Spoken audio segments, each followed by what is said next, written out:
Ladies and gentlemen, good day and welcome to the KEC International Limited Q2 FY22 Results Conference Call. As a reminder, all participant lines will be in the listen-only mode, and there will be an opportunity for you to ask questions after the presentation concludes. Should you need assistance during the conference, please signal an operator by pressing star and then 0 on your touchtone telephone. I would now like to hand the conference over to Mr. Vimal Kejriwal. Thank you, and over to you, sir. Thank you. Good morning. I welcome you all to the Q2 earnings call of KEC. I hope that you and your family are safe during these challenging times. Let me start with a brief update on our recent acquisition and thereafter talk about the overall performance for the quarter and half year and each of the respective businesses. We had launched the oil and gas cross-country pipeline business in line with government's thrust in this sector and our vision to strategically expand our business portfolio into adjacency. To accelerate growth in the business, I am happy to share that we have completed the acquisition of 100% equity in Spur Infrastructure Private Limited in October 21. Spur Infra is now a wholly owned subsidiary of KEC. Spur Infra, incorporated in 2016, is an EPC company engaged in setting up cross-country oil and gas pipelines and city gas distribution networks. In the last 3 years, Spur has an annual revenue in excess of rupees 100 crores each year, a profitable track record, technical expertise, and experienced manpower. It has an order book in excess of 600 crores, comprising of cross-country pipelines and city gas distribution network projects from marquee customers. The acquisition is in line with our strategy for adjacent growth. This acquisition will enable us to capture the lucrative growth opportunities in the oil and gas cross-country pipeline EPC sector in India, as well as in the international markets, especially in MENA and Africa. Now coming to the performance for the quarter. We have achieved revenues of 3,587 crores, which is a growth of 10% on consolidated basis and 18% on standalone basis vis-a-vis Q2 last year, despite the challenging environment which we are all seeing. The growth has been delivered by good performances in all our businesses such as T&D, excluding SAE, civil, railways, and cables. The growth could have been higher, but for the intermittent COVID challenges faced at some of our projects, especially in international locations, and volatile raw material prices. We continue to consciously regulate the supply of towers and conductors to some of our projects where the schedule permits. Notwithstanding this, considering our current order book and L1 position, we are very confident of a continued good growth for the balance half of the year. Despite significant challenges, we have achieved EBITDA margins of 9.4% at the standalone level and 7.1% at the consolidated level for the quarter. The consolidated EBITDA margin for the quarter have improved by 80 basis points sequentially. During the quarter, we have an exceptional write-off of rupees 43.6 crores towards the legacy arbitration case in South Africa, which has been decided against us this month. This was an unfortunate development. We had won this legal case at 2 different levels. Unfortunately, at the final level, we lost this case, and this came as a big surprise to us also. Excluding the impact of this exceptional item, we have delivered a PBT margin of 6.7% at the standalone level and 4% at the consolidated level. Our standalone PAT margin stands at 4.9% and consolidated PAT margin at 3.1%. The margins have been impacted primarily due to the elevated commodity prices globally and the continued cost time escalations in SA Brazil amidst the pandemic. We continue to have good order inflows. Our YTD order inflows stand at rupees 7,386 crores, including the recently released orders of 1,829 crores. This is a strong growth of 70% vis-a-vis last year. The largest contributors in the order intake have been our international T&D and civil businesses, followed by railways. Our order book, including L1, as on date, stands at an all-time high of rupees 28,500 crores, including Spur Infra of 600 crores and L1 position in excess of 7,500 crores. We have a well-diversified order book across businesses with an equal share in both T&D and non-T&D business. Our net debt as on 30th September 2021 stands at rupees 2,801 crore.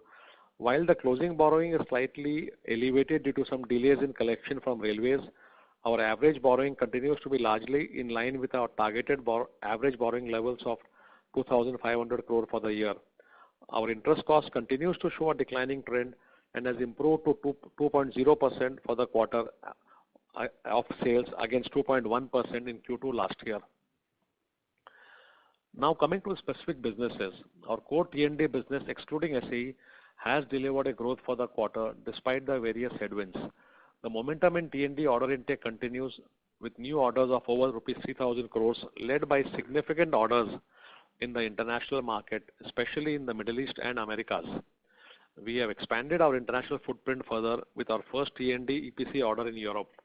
The overall tender pipeline in T&D continues to be strong in the international market. In Afghanistan, the situation continues to remain fluid.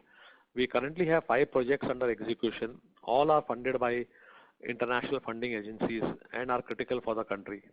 We are in constant touch with the various governmental authorities and the multilateral agencies and expect resolution in the next few months. In Brazil, as conveyed in the last earnings call, the 2 legacy projects are expected to be completed within this quarter, Q3. Additionally, work on the 3 recently secured EPC projects are going on as per schedule. We have also secured few large tower and hardware supply orders in Brazil. Execution of one of the supply orders has already commenced during this month. Our railway business has achieved a revenue of rupees 1,000 crores for the quarter, delivering a strong growth of 20% vis-a-vis Q2 last year. The business has secured orders of over 1,200 crores YTD in conventional OHE as well as orders in the new area speed upgradation, port connectivity, OHE and third rail for metros. The railway tender pipeline continues to remain robust with a blend of conventional, technologically enabled emerging areas as well as international opportunities. With the continued thrust on execution and an order book plus L1 of over 6,500 crores, we remain confident that railways will continue its revenue growth trajectory for the year. Our civil business has delivered another quarter of strong performance with revenues of rupees 450 crores, an impressive growth of over 2 times vis-a-vis Q2 last year. The growth has been delivered on the back of robust execution in metro and industrial projects. I am happy to share that we are on the verge of completion of our first metro civil project for Kochi Metro. We have already handed over the viaduct portion and work on the stations are nearing completion. The business has also commenced execution for the recently secured order for Chennai Metro. Additionally, the business is L1 in a second viaduct tender in Chennai Metro. The physical progress achieved in all our metro projects reaffirms our confidence of this segment, contributing to our growth significantly going ahead. In line with our strategy to diversify in new growth areas in civil, the business has secured a breakthrough order in airports, which marks our entry in the growing public spaces segment. Additionally, the business has also reinforced its presence in the water segment and in the industrial segment with orders in metals and mining, data center and FMCG segments. With a robust order book plus L1 of over 6,000 crores, we are confident that this business will continue to be one of the key growth drivers for us in the coming quarters. Our cables business achieved revenues of rupees 356 crores with a robust growth of over 40% vis-a-vis Q2 last year, contributed by growth across all segments. The business is progressing well with the development of new products. It has received approvals for a few new products during the quarter. In solar, we have successfully completed and commissioned one of Asia's largest carports, a 20 megawatt peak solar carport project for a leading automobile manufacturer. Additionally, we have also successfully charged a 13.6 megawatt rooftop solar projects for a corporate client. In smart infra, the Aurangabad and Bidkin smart city projects are on the verge of completion and the execution of the projects for integrated perimeter security system for defense airports is on track. Overall, we are pleased with the growth in revenues and order intake despite significant challenges. The business environment continues to be uncertain with the prevailing commodity prices and pandemic scenario. On the positive side, we are witnessing a gradual revival in the outlook in Brazil as the 2 legacy EPC projects which have impacted our performance in the recent quarters are scheduled for completion shortly. On a concluding note, I would like to convey that with the traction in order intake, a robust order book plus L1 of over 28,500 crores, and a strong tender pipeline, we are confident of delivering a continued good growth in the coming quarters. Thank you very much. We are open to questions now. Thank you very much, sir. Ladies and gentlemen, we will now begin the question and answer session. Anyone who wishes to ask a question may press star and 1 on their touch-tone telephone. If you wish to remove yourself from the question queue, you may press star and 2. Participants are requested to use handsets while asking a question. Anyone who has a question may press star and 1. Ladies and gentlemen, we will wait for a moment while the question queue assembles.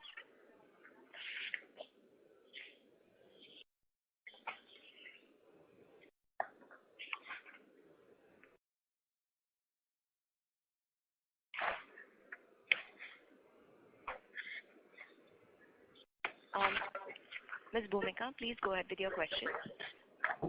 Yes, sir. Good morning, sir. So just wanted to understand the margin profile, given the current escalation in raw material prices. While SAE will kind of get settled into the third quarter, but as we move ahead, I remember we had kind of indicated earlier that we've kind of restricted our conductor supplies. So, with the kind of movement in aluminum prices, the kind of impact in terms of margin profile, and, could there be an impact if we continue to delay our conductor supplies in terms of revenue? And if you can talk about how the new order bids are happening and what is the competitive intensity across segments in view of this, escalating raw material prices. So, Bhumika, the margin profile on non-T&D is clearly right now better than T&D, because in T&D we are executing many of the older projects, and quite a few of them do not have a pass-through clause, whereas in civil and railways generally there is a pass-through clause. So, and with a 46% non-T&D business, I think our revenue margin profile will improve further.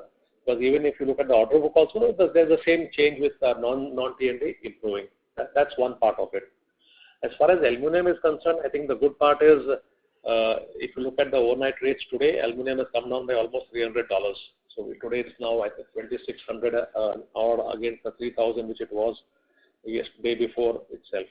As far as the conductor supplies are concerned, whatever was required or is required for our project progress has been supplied or is being supplied. Okay, so in a way, non-supply is not going to impact any project progress. It is definitely impacting revenues, which is why you can see a slightly lower growth of revenues this quarter. We could have done much more had we supplied conductors, but we did not want to take losses today when we don't need them that way. Coming to the new projects and all that, we are clearly bidding at the current margins, current costs and all that. And so I think from Q4 onwards, we will start seeing execution happening of the newer projects, which will obviously pull up the entire margin scenario. Okay. You had one more question, Bhumika. Sorry, I missed the last one. Yes, sir. I mean, related to this only in terms of competition, how is competition across various segments? So if you can, talk about that, particularly in terms of railways where, the order inflow has been slightly muted. So from that perspective. So, Bhumika, I think the competition is a challenge, especially wherever there is a much larger civil portion. So in railways, if you look at, let's take metros. Most of the electrical, OHE, signaling, there will be 3 or 4 parties or maybe 5 parties maximum. Okay, but wherever there is a civil portion involved, we are seeing a huge number of civil contractors, especially from the road sector and tier 3 contractors. Because as of today, I think there is no requirement for a bid bond. I think it's expiring on 31st December. I don't know what the government wants to do. So we are clearly seeing that. Since there is no bid bond required, I know recently of a railway tender where we had not bid, which was a pure civil tender. There was 53 players coming in, 5-3. Okay, but that was a pure play civil. If it becomes a technologically intensive or EPC where engineering and all is required, or let's say the size is about 200-300 crores, then the number of competitors start tapering in, and many of our larger projects like our viaducts and all that, we are seeing 2 players, 3 players, 2, 3, 4 maximum. If you look at water projects, we have been having 8, 9 competitors, but on the larger ones, restricted to 3 or 4. So, project size-wise, I think we are still seeing quite less competition. If it's 300, 400, 500. Below that, on the civil portion, lot more competition. But if it is technology, lower. Internationally, the competition continues to be similar, 4, 5, 6 players. I have not seen any increase in intensity. I hope I have answered your question. Yes, sir. Sir, just one more, if I may squeeze in. In terms of outlook, in terms of order inflows, obviously, there has been an improvement, and we have a very healthy L1 position. But what is the kind of bid pipeline across various segments, and particularly transmission, in the international and domestic markets? So the pipeline continues to be around 60,000-65,000 crores between the various businesses, of which half of them typically have been bid, half of them are yet to be bid. Okay, India pipeline is slightly weak, but I think international pipeline continues to be very strong, especially on the Middle East. And now we are seeing something happening on the Far East side, so Thailand, etc., where there was a huge impact of COVID. Bangladesh, there are a large number of tenders which have been quoted and which are going to be decided in the next few days. So I think our tender pipeline on T&D international, we are pretty happy. India, we have to wait and watch. There are quite a few of TBCB projects which are now getting into bidding and all that. So we may see some improvement happening in India pipeline also, but it's a little bit I'll say far away. Got it, sir. Thank you so much, and I'll come back in the question queue. Wishing you all the best. Thank you. Thank you. We'll take a next question from the line of Ajinkya Bhatt from Macquarie. Please go ahead. Hi, sir. Thanks a lot for the opportunity. Sir, two questions from my side.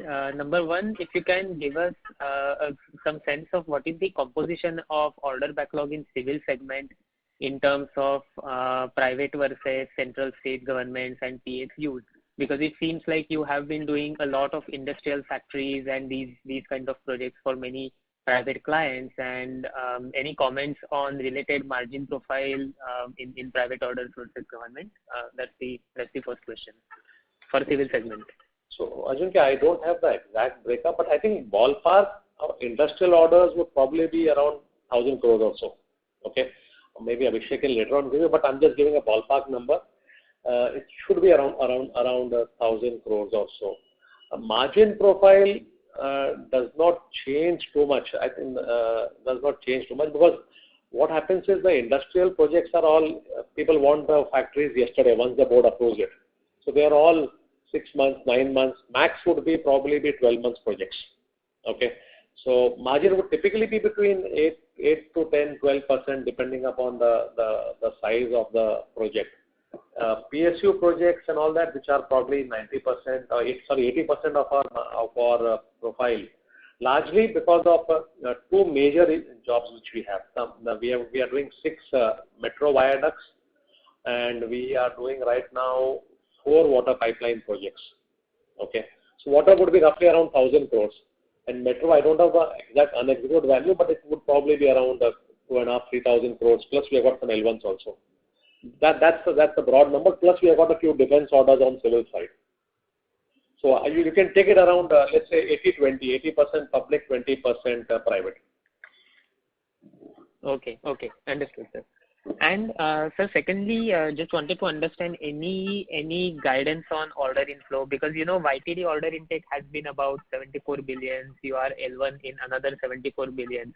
So we are already reaching 15,000 crores as on today, with 7.5 to spare, with 65,000 crores of tender pipeline. So is it possible you can hit maybe 17, 18, 19,000 crores kind of order inflow? Any broad sense on that? You don't have to give exact number. So Ajinkya, if you ask me internally, we would love to do around 18,000. Okay, that's a broad number which we have been thinking कि 18,000 करना चाहिए हमारे को. Okay, now whether we will be able to convert everything into orders or not, but I think with quite a few tenders now opening in L1, etc., I'll say that with order intake plus L1 should reach around that number or maybe slightly higher if we add all of them together. Okay. Order intake by itself with 7,000 and odd and 7,000 of L1, I think at least 15,000 should definitely happen. Our target is to go to 18. Let's see if we can reach there. Otherwise, we'll have some large L1 which will probably get converted in Q1. Got it, sir. Thanks a lot for answering these questions and all the best. Thank you. Thanks, Aditya. Thank you. We'll take a next question from the line of Vivek Ramakrishnan from DSP Mutual Fund. Please go ahead. Sir, good morning and festive season greetings to you and your team. I have two questions. I'll just ask them sequentially. The first one is, so thanks, sir. The first one is on the T&D international business, and going off from the first questioner, you said that the competitive intensity is not very high in that business and it's normal, but all the suppliers must be bleeding with the raw material margins. Is there a better way of doing this business? Is there any change that can be done in terms of hedging your raw material margins or moving to a floating price contract, for a lack of a better word, is the first question. The second question is in terms of working capital. Yes, you stuck to your broad guidelines, but is there any sense that there will be any, the funds from railways will be released shortly, or has there been any movement in the receivables? Those are my questions, sir.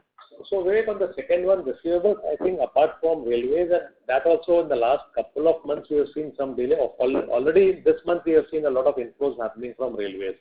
We have not seen any stress on working capital otherwise, that way. Yes, there have been requests from suppliers and all that, so that MSME and SME and other suppliers still continue to be under stress. So we do keep on funding them. So there is a large increase in acceptances, more to accommodate suppliers than because we need them. As far as international is concerned, what you need to understand is that we have got orders which are divided to transmission and substation. Substation, we are not facing that much of a problem on the cost side, because more or less, the tenders are, when you bid for them, you get fixed prices, etc. There is some copper variation, but normally it's okay. So I don't see a major issue, and fortunately for us this time, we are already, I think our order intake has 5 or 6 substations, almost 50%. I think our international order intake is some substations this time. Coming to our main question, saying, can you change? Very difficult, the way that the contracts are bid. I think what has gone, I'll say, wrong is this year, especially on the numbers, has been an unusual delay in award of contracts because of COVID last year. So many of the contracts which we had bid in, let's say March 20 and all that, got awarded by December 20 or Jan 21, by which time the commodity prices had moved significantly. That is not the usual practice. No, as a company, our practice is very clear.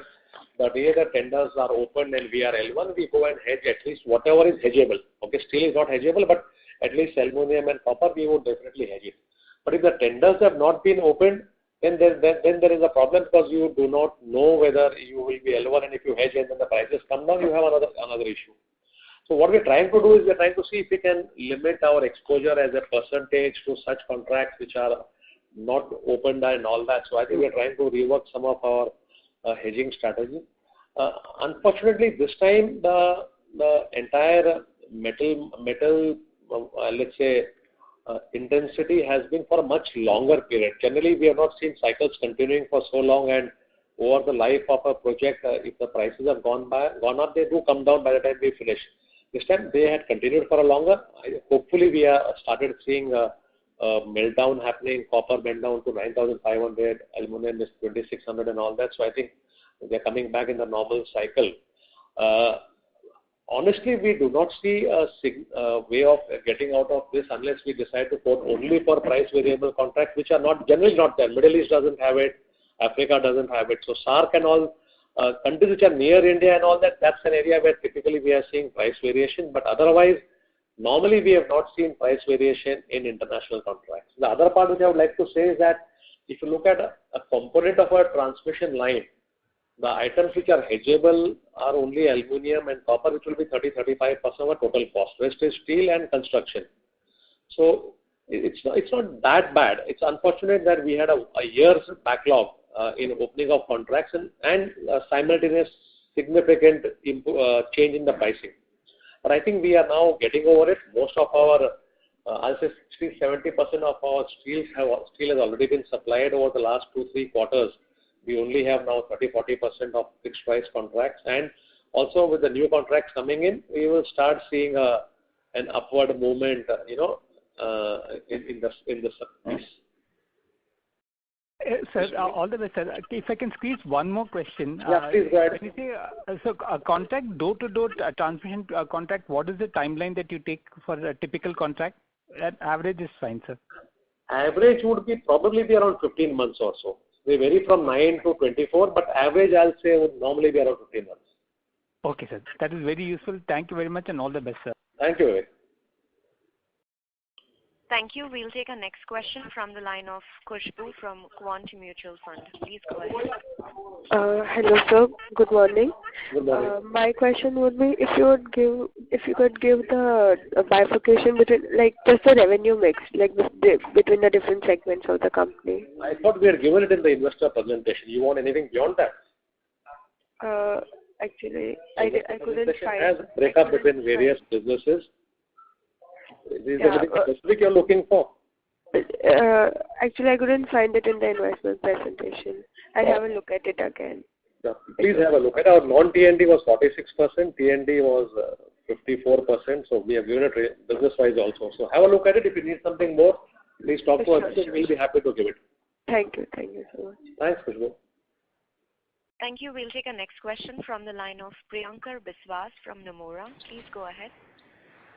Good morning, sir.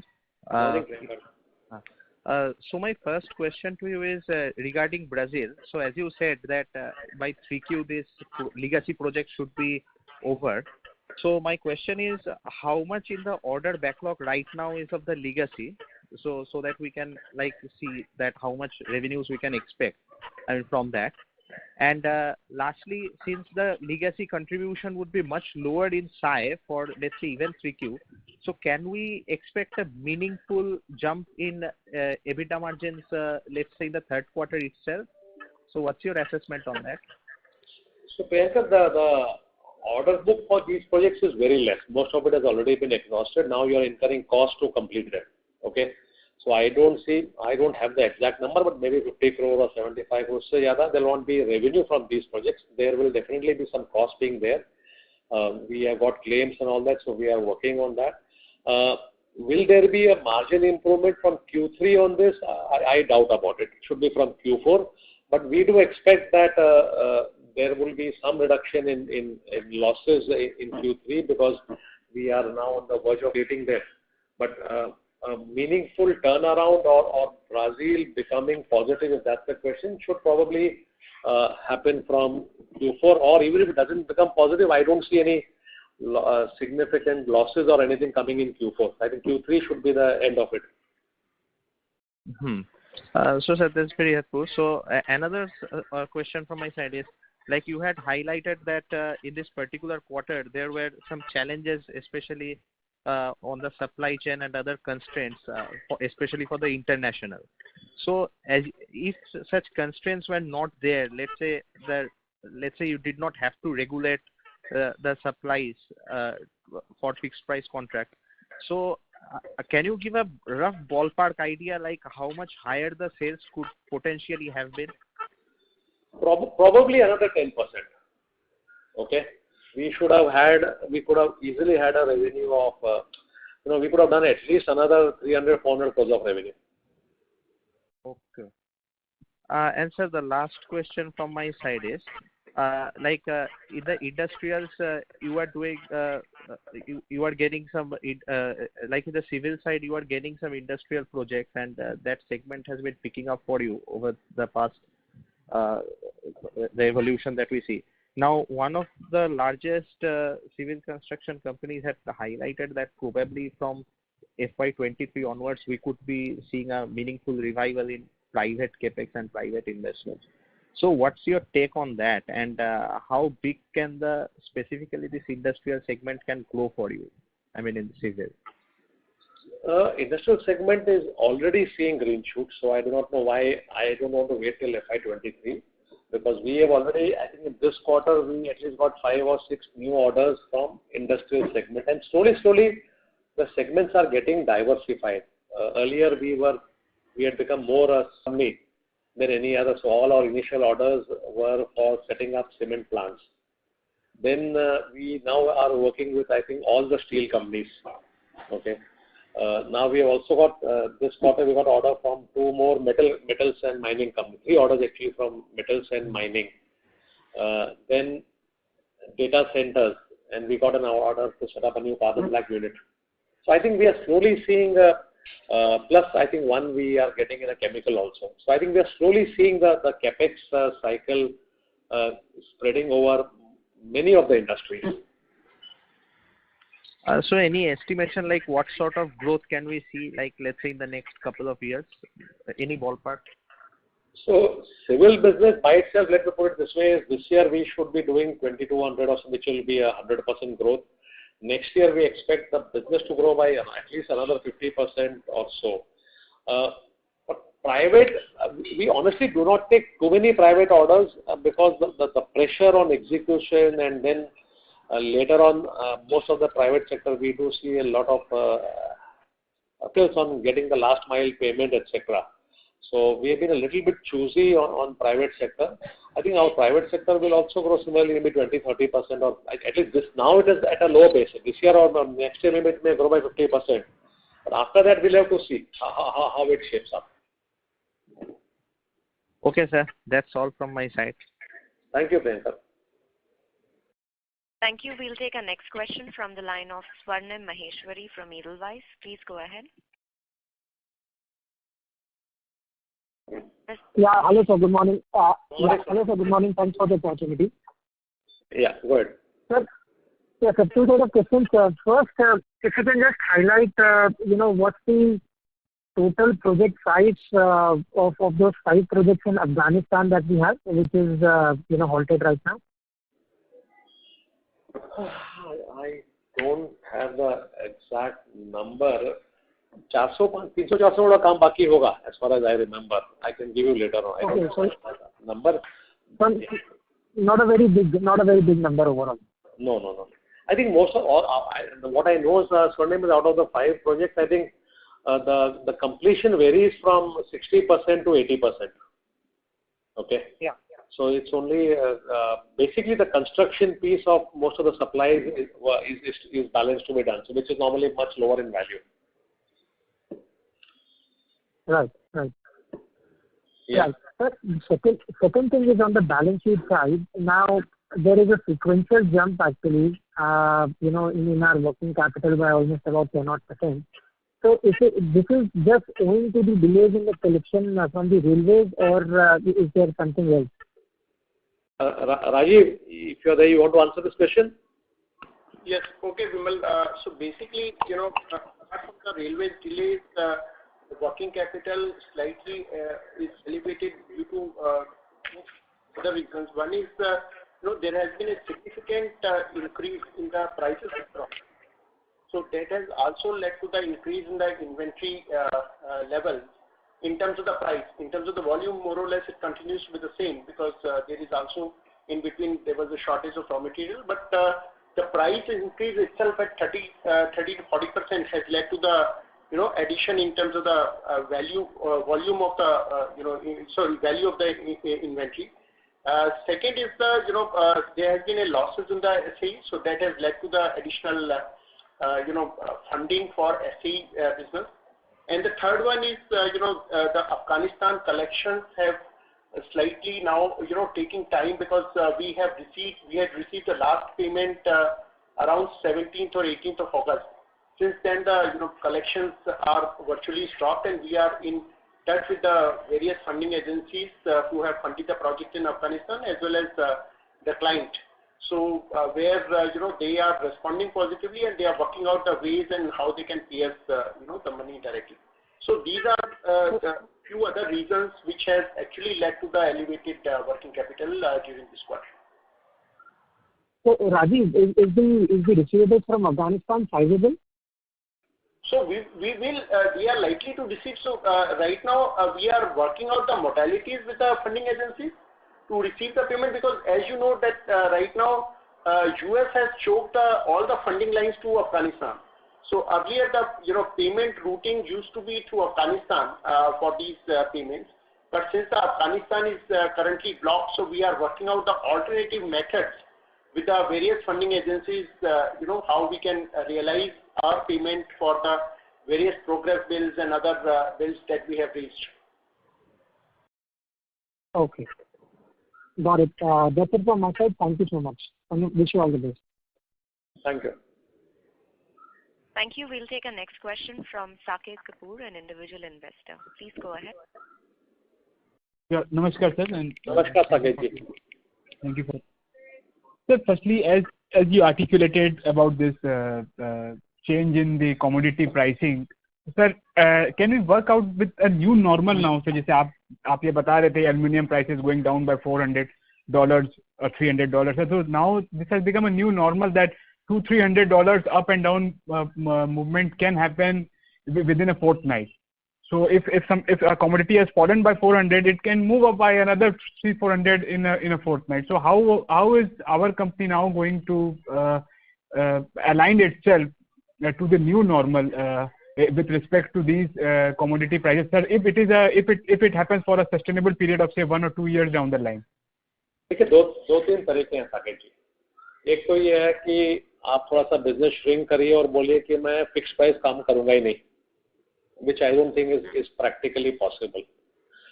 Second piece is that you can fix up a risk management limit and say कि भाई 10%, 20% से ज़्यादा मैं fixed price नहीं करूँगा. And the third one, which is probably more practical, is you will start building a much larger cushion in your tender costing. Saying कि आज 2600 aluminum है. Now in the normal course probably you would have taken 2600 if I was to quote a tender today, okay, or 2700. Now when we see कि भाई अगर 300-400 regularly आगे पीछे अगर होने वाला है, तो we may start quoting at 3000. आप समझे ना? So the markup or the firming up as we call it will become much higher if the volatility continues. But as I was saying earlier, ये रेगुलरली होता है कि prices up और down होते हैं, कुछ कॉन्ट्रैक्ट्स में ऊपर होते हैं, कुछ में नीचे होते हैं. अभी जैसे आज की तारीख में आप देखिए, we are still losing money in some of the older contracts, but I now have contracts which I had bid at 29 and 3000. Now I will supply them at 26. So generally हमने ये देखा है कि over a period ये कहीं ना कहीं rationalize हो जाता है. इस साल unfortunately क्या हुआ था कि last year March में the prices had gone down significantly. मतलब आप ये देखिए एल्युमिनियम 1500-1600 हो गया था, and then suddenly what happened is there was a shortage and price went up to 3000. You don't see such swings. 1500 का 3000 नॉर्मल पे नहीं होता है, 1500 का 1700 हो जाएगा, 1800 होएगा, वो आप that you can absorb in your tender costing. Okay, so I think this was a very unusual swing because you suddenly had very low prices at the start of the COVID, March, April, May, June. अगर आप last year देखें तो metals and all were at the bottom, and suddenly it went to the top. I don't think we have seen such swings generally for the last 18-20 years I have been in this industry. मतलब मैंने कभी ऐसे swing नहीं देखे थे कि भाई एक साल में पूरा double हो जावे. So I think we are realigning some of our risk management policies to ensure that we do not happen. The second piece also is that last year because of COVID, the market and the tender pipeline had slowed down. Because of which, to protect revenues, what we also decided is that चलो ठीक है 6 महीने पहले coat किया, थोड़े दाम बढ़ गए तो आप ले लो ऑर्डर को. In the normal course, maybe today we may say no to the client कि अब नहीं लेना है, अब ऑर्डर को क्या अपने पास, आप समझे ना? So the circumstances have changed. So I think you will see a significant change in the way tendering is happening in all these markets. Yes, Sagar. Yes, sir. Sir, for this spur infra execution, sir, can you, sir, on an order book of 600 crores, what kind of execution are we expecting for the current year, and the forest impact also for this quarter? And lastly, sir, the SAE contribution for the second quarter in terms of the revenue. I have the numbers. How have the bottom line needed by what percent? Bottom line में करीब 80 करोड़ का PBT loss था. Okay, करीब roughly 5-7 crore आगे पीछे, I think 80 crore था. पर last 3 साल में करीब 100 करोड़ रहा है. इस साल में आई थिंक हमारी उम्मीद है कि they will do around 150 crore. तो हमारा ट्रांजैक्शन आई थिंक 12 या 13 अक्टूबर को हुआ था. तो रफली anything between 60 to 75 crores of revenue will come in our books in consolidation of Spur this year. Yeah. Right sir. SAE के लिए सर आगे का सेकंड हाफ कैसा देख रहे हैं सर? Q3 में तो लॉसेस आएंगे थोड़े. Q4 से I think hopefully we should start seeing a neutral or a positive number. और आगे तो next year तो positive रहेगा ही रहेगा. तो फर्स्ट हाफ में कितना लॉस हुआ सर SAE का? करीब 150 करोड़ होगा. 150. और ये थर्ड क्वार्टर में इट विल बी नंबर अभी है नहीं, अभी तो चल रहा है. अगर नंबर होता तो मैं प्रोवाइड कर देता. हाँ नहीं, सिर्फ डेल्टा समझना है, only the delta sir, whether it will be in the similar way और we will be positive and neutral. और it should be lower than the first 2 quarters. Significantly lower than the first 2 quarters, definitely. And lastly sir, the forex part sir, how have the forex contribution been? I think 17-18 या roughly 20 crore का positive है पूरे साल का. Rajiv? Vimal, you are absolutely right. So for the 6 months period, it is about 20 crore, and for the quarter, it is roughly about 5 crore. Okay, Saket ji, thank you so much. Thank you sir. I will in the queue sir, and all the best sir. Thank you. We'll take a next question from the line of Deepika Mehta from Axis Bank. Please go ahead. Hi, good morning. Morning. Can you elaborate on the activity that you're seeing on the airport side and also on the smart city side, particularly looking for what airports and what smart cities are in momentum? Deepika, abhi to airports mein to I am not seeing much activity right now happening. I think government was more on privatizing and all that. Your comments mentioned airports once. No, so what I'm saying is that we have got the first airport. We have bid for a few more which are more on the northeast side and all that. Okay. We did lose, I think we had bid for Rajkot also, which we lost. For some time there has been a little bit of a flux in the airport, but now government has again announced that they want to build some 220 new airports and all that. So, and then also there was a change in the airports authority management, etc., and the new minister has come. So now I think we expect to see a lot more action on new airports being built. Okay. And the second was? Smart city. Smart city, unfortunately, the way I am looking at it, I think most of that money has got diverted to COVID relief and all healthcare and all that.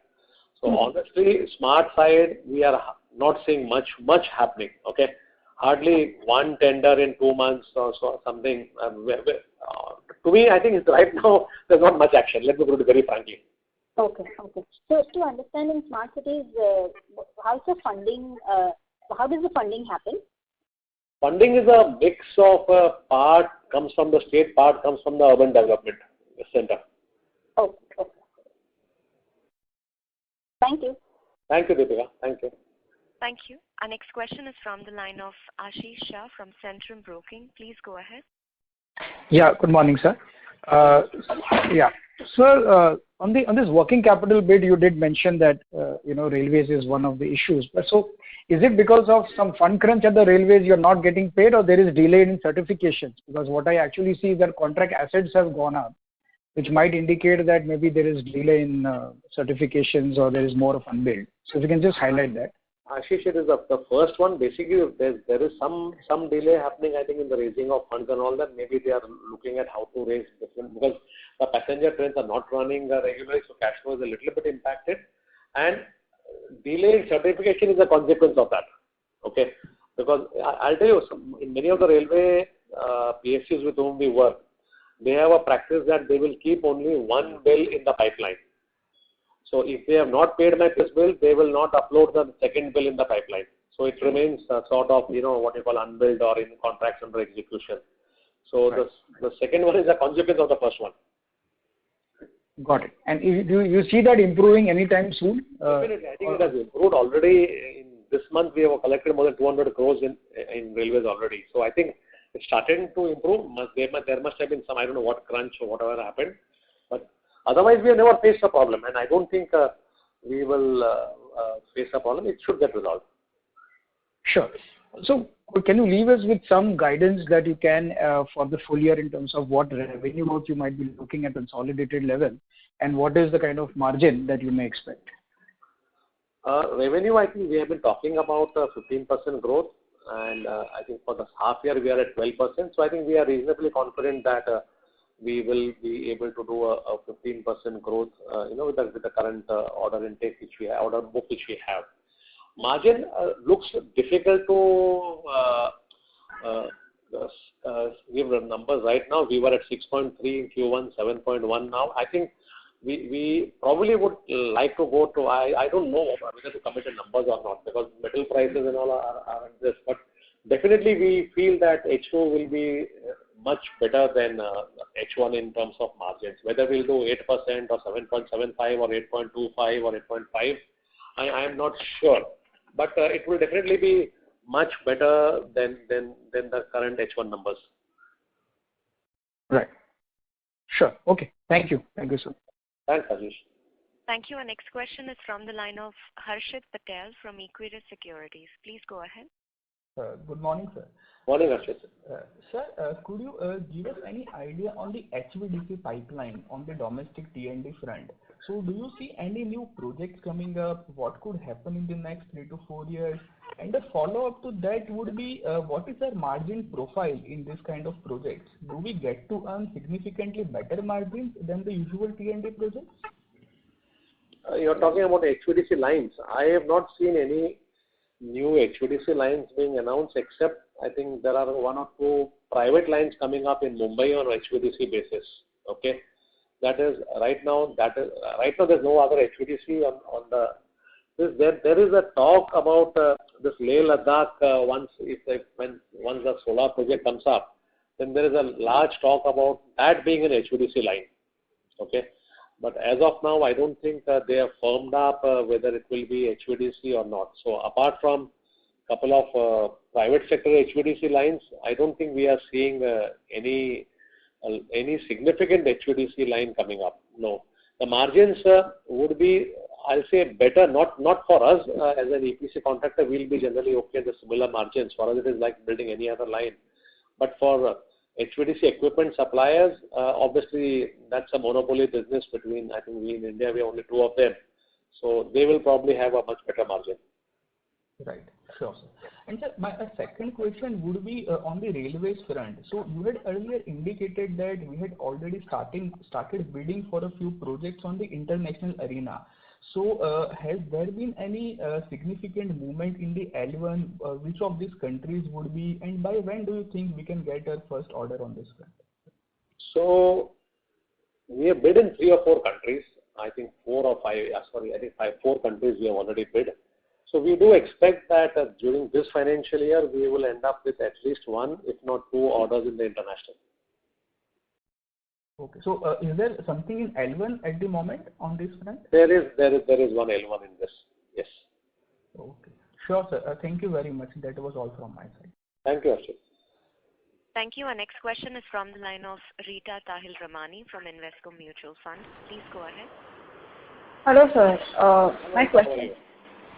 This one question is in terms of this net debt plus acceptances have significantly increased in this particular quarter.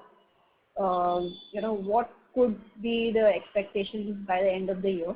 One, and secondly, also wanted to understand the cost of debt as on now. Rajiv, you want to answer this, please? Yes. So basically, these are the. We have tried to elongate the period for the various trade creditors by through this acceptance route, wherein we are able to reduce the interest cost significantly. Whereas a lot of smaller vendors, they need the cash, so we are able to discount those deals with the banks at a significantly lower interest rates.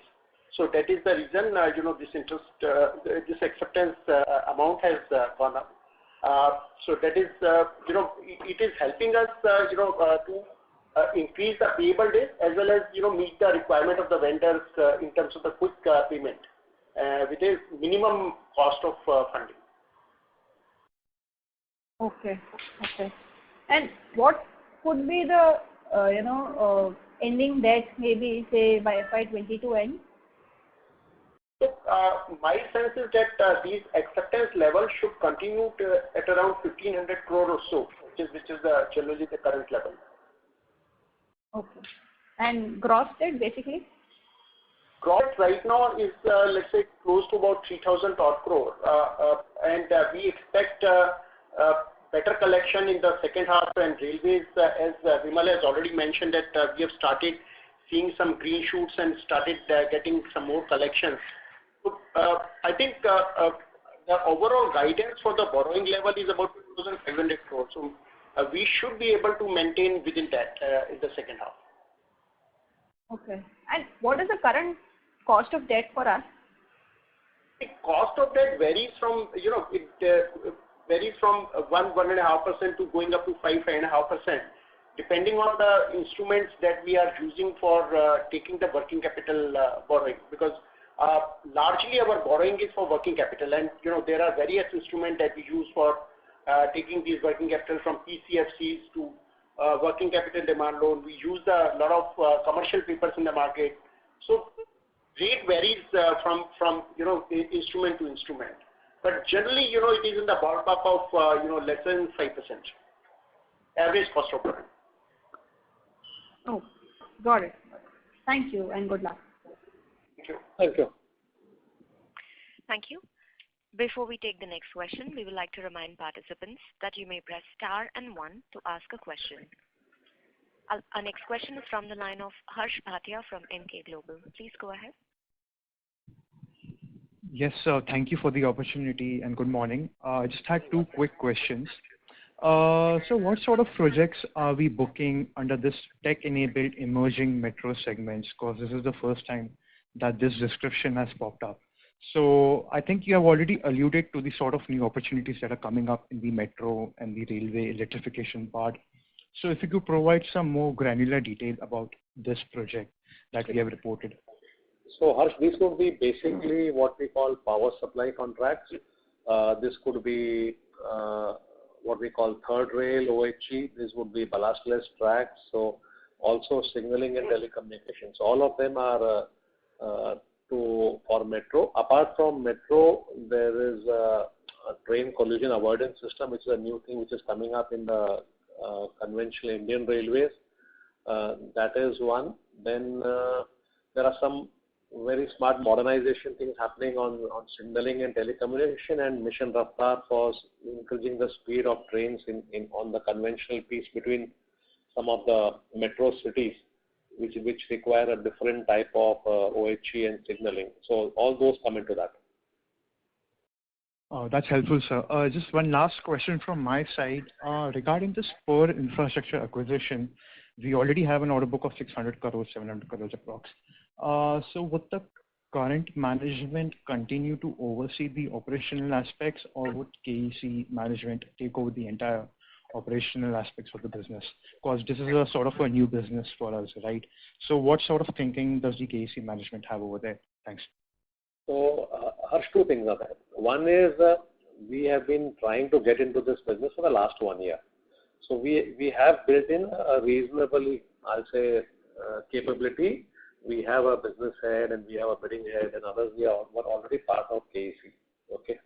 So it's going to be a mix of both. The existing Spur team, except for the promoters, are continuing full time, and the promoters, there were 4 promoters. 2 of them more actively involved in the business, and both of them are going to be there with us for some more time.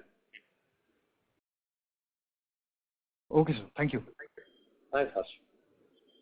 Thank you. We'll take our next question. That's a follow-up from the line of Ajinkya Bhatt from Macquarie. Please go ahead. Hi, sir. Thanks for the opportunity again. Sir, I just wanted to understand, in one of the earlier conference calls, when you talked about diversification into civil segment, you mentioned that you don't have a lot of complex engineering capability in-house and you have an ambition to build that in-house. So if you could elaborate on the progress on that front. And related question, how is it being done currently? So do you engage with external consultants and seek the design diagrams before you start execution? How does it happen at the moment? So I think 2 things are there. One is we have hired hired a CTO, which is a new position for us, a Chief Technology Officer, a gentleman who has spent his lifetime with Shell US.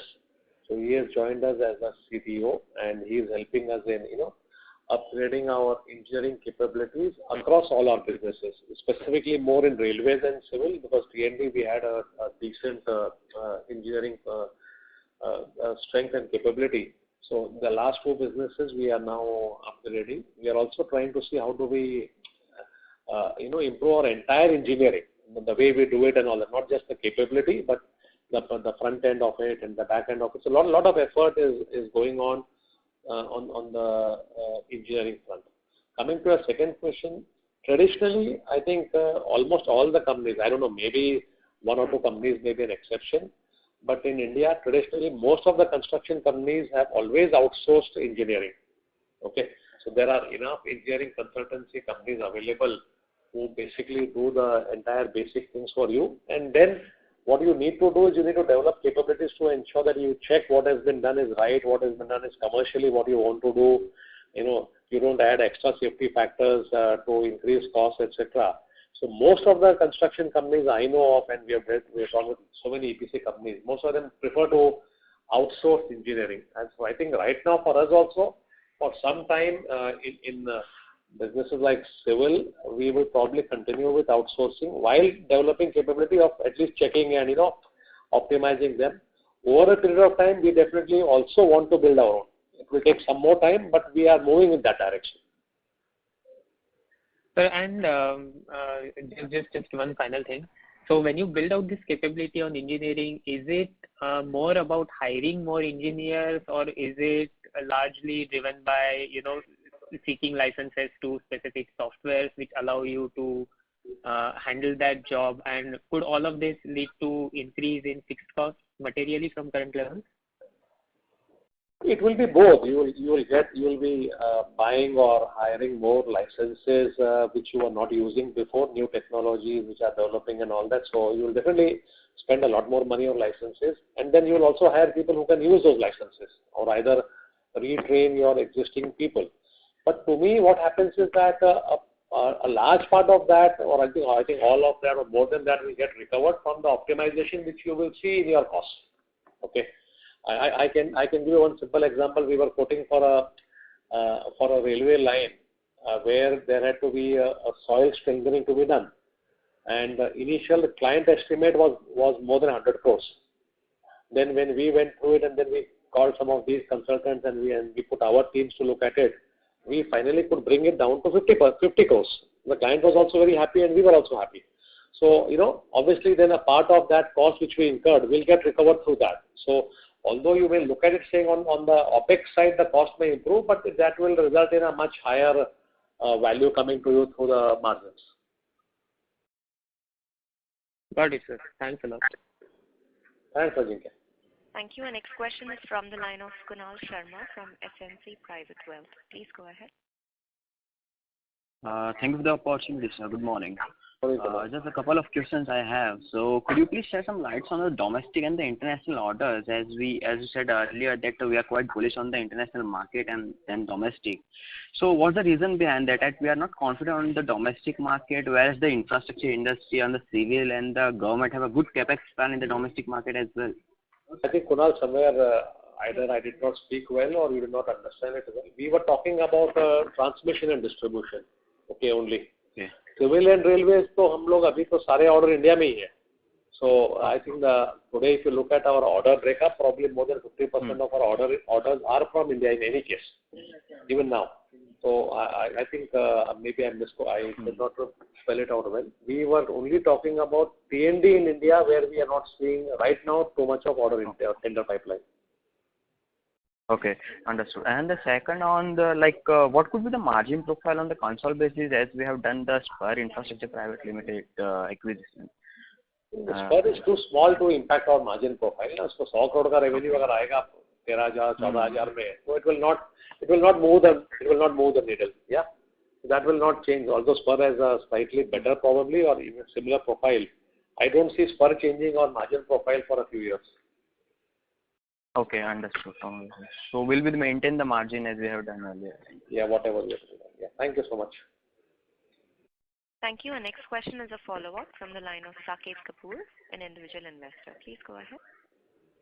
Yeah, thank you again, sir. Sir, for the cable business part, if you could give some more color on the same, how is the order booking and how is commodity compressing the margins for the cable segment also? Saket ji, cables mein what is happening is the demand is high. Let us be very clear, there is a lot of inquiries, lot of demand which is happening. Unfortunately, because the raw material prices were very high, clients have not been closing the transactions. कि यार थोड़ा दिन रुक जाओ, दाम कम हो रहे हैं. So now that the prices have come down of copper and aluminium, I definitely see there will be a huge spike in the orders for cable. Notwithstanding that, I think our order intake and revenue for this business has never been so good as has been for the last 6 months. It's been highest, I think 30-40% increase over last year. But even otherwise, generally, if you see, I don't think we have ever done 600 crores of revenue in the first half for cable business. So that is one part on the demand. There is enough demand. There was some slowdown in ordering because of commodity prices being high, which I think now people will start ordering. As far as margins are concerned, generally, if you look at the metals, aluminium, copper and all that, they are normally passed through. मतलब आज अगर order आया तो शाम को उसको metal को hedge हो जाता है. So we don't see a major impact of metals on the margin per se, in the sense the percentage margin कम हो जाता है क्योंकि आपका order value बढ़ जाता है, but the absolute margin remains where it is. I think the problem in cable industry, which is hitting many players in cable, is the rise in price of the plastic material. I think XLP, PVC and other insulation material is something which normally is not hedgeable, and normally people have never seen large movement in those material. And whatever we saw in the performance of some of the cable companies, I think was not more from metals but from the plastic side. I think that is what has hit a lot of people. और उसका कोई उपाय नहीं है, unless आप लेके रखो 6 महीने का स्टॉक करो, 12 महीने का स्टॉक करो. And that has also been a slight problem because of logistics issue and all that, because it normally comes from Japan, Korea and all that. So there have been, and China. So there has been some problems. So there has been some increase on the plastic side which was not expected, which has impacted the cable margins. But otherwise, I think this was one of the best half year we have had in terms of business for cables. Okay. And then going forward also for the H2, there is a likely trend. And if you could give the order book position for the cable segment, and mainly it is the state utilities, sir, that are the buyers, the category also, sir, if you could give. देखिए cable में तो order book होता नहीं है. आप order आता है, it's like any other. ये तो हमारे लिए प्रोडक्ट हो रहा है, आता है चला जाता है. तो order book will not be much on the cable side. 100-125 crore के हर महीने के ऑर्डर आते हैं, वो एग्जीक्यूट हो जाते हैं. और 300-400 करोड़ का होगा मेरे हिसाब से ऑर्डर बुक, जो नेक्स्ट 3 महीने के ऑर्डर होगी. I don't have the exact number, Abhishek से बात कर लीजिए, बट मेरे हिसाब से इतना कुछ होगा. अगर आप बिजनेस में देखें, if you look at where the orders are coming, I think we are seeing a lot more happening on underground cabling. So we clearly see that EHV cabling will significantly pick up in H2 and are going forward. I think after the cyclones and other issues which are having a right of way and the Supreme Court order in the GIB case in Rajasthan, we are clearly seeing that many of the companies and discoms and all are, not discoms, transcos and all, are now looking at doing underground rather than doing overground wherever it is feasible. So clearly EHV में बढ़ेगा, solar में बढ़ेगा. Okay, we are not seeing too much happening on the housing side, and industrial में बढ़ेगा. जो अपने industrial capex की बात कर रहे हैं, वहाँ पे every new industry will have at least 20-30 crores of cables. So industrial demand, solar demand and EHV cabling, these are the 3 sectors. And sorry, 4th is railways. Our biggest increase has been from the railway side for the conductors and cables and all that. So I think these are the 4 sectors where we are clearly seeing a large demand for improvement in cables. Yeah, a very small point, sir. In EHV, what is our market share currently? Market share मेरे पास नहीं है, बहुत मुश्किल है, because EHV में है ही 3-4 player है, तो सभी का मतलब बराबर ही होता है. And sir, EHV का application metro coaches and all में भी है? No, EHV metros में नहीं है, but EHV will be used to supply to metros. Okay, तो metro line को शुरू करने के लिए जो power लगेगा, उसमें EHV लगता है, but generally it is 33 kV. Didn't get the last point. It is generally 33 kV. 33 kV. Right. Thank you. Okay, sir, and all the best, sir, and happy Diwali to you. Thank you, Saket. Happy Diwali to you. Thank you. I would now like to hand the floor back to Mr. Vimal Kejriwal for closing comments. Over to you, sir. I'd just like to thank everyone for their continued interest, and would like to, tell the team that we have a good order book and all that, and Q2 has been a slight blip on account of raw materials and South Africa. I think we are pretty confident of our future growth. Thank you so much. Thank you, everyone. Thank you, members of the management. Ladies and gentlemen, on behalf of KEC International, that concludes this conference. Thank you for joining us, and you may now disconnect your lines.